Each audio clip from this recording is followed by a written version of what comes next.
Шел 1860 год. Ровно год назад, в 1859 году, пала крепость Гуниб. Свежи были раны и воспоминания минувших дней. Многолетняя Кавказская война для многих казалась оконченной. Но в маленькой Чечне Нохчичуэ все еще были те, кто не смирился со сложившейся ситуацией. Бывшие наибы Шамиля, Байсангур, Умадуев и Атабай продолжили сопротивление против царской власти. «Пока мы живы, не видать врагам нашим спокойной и уютной жизни», – твердил Байсангур.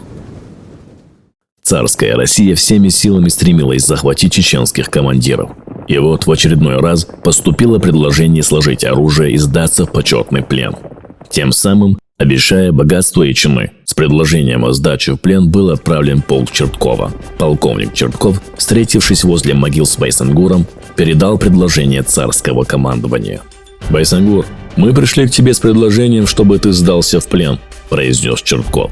«Ваше предложение лучше услышат мертвецы, нежели я», – с ухмылкой ответил Байсангур. Эта весть дошла до имама Шамиля, который отбивал свои дни в Калуге. «Да, он такой», – последовал ответ. «Впрочем, он больше ничего не желает, кроме как умереть, сражаясь с неверными». «Таш Адам, человек, камень», – произнес имам Шамиль. Другие чеченские командиры Атабай Умадуев взяли на себя Аргунский округ. Под командованием Атабая был молодой и храбрый чеченец Варагихинский, который командовал одним из отрядов Атабая. Не раз доказав в бою свою отвагу и смелость, он заслужил быть командиром. «Не будет на моей земле свободно разгуливать враг», — сказал Вара, обращаясь к одному из своих воинов. Он участвовал во всех сражениях, которые длились с 1860 по 1861 годы.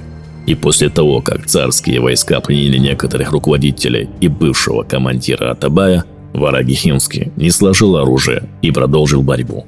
Он начал убивать предателей, и когда некоторые из его тейпа начали его упрекать за это, он произнес следующие слова: «Пока я буду жив и здоров, я буду мстить предателям и не дам им пощады».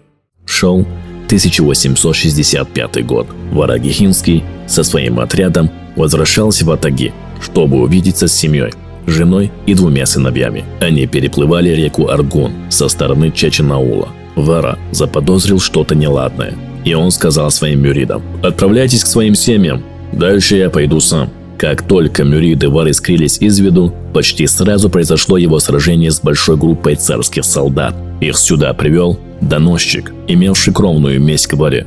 Выследив его, доносчик сообщил все, что знает царской власти. 3 часа Варагихинский отважно сражался против врагов.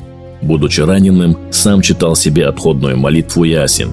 Когда кончились боеприпасы, с молитвой на уста бросился шашкой на солдат и порубил многих, пока не упал замертво.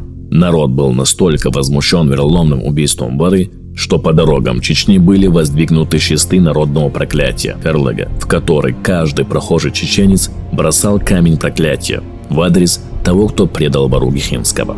Храбрость и отвага этого воина поражала даже врагов, и он запомнился в истории Нохчи как доблестный сын, продолжавший борьбу и после того, как основные силы сопротивления были подавлены. Да примет Аллах его шахаду.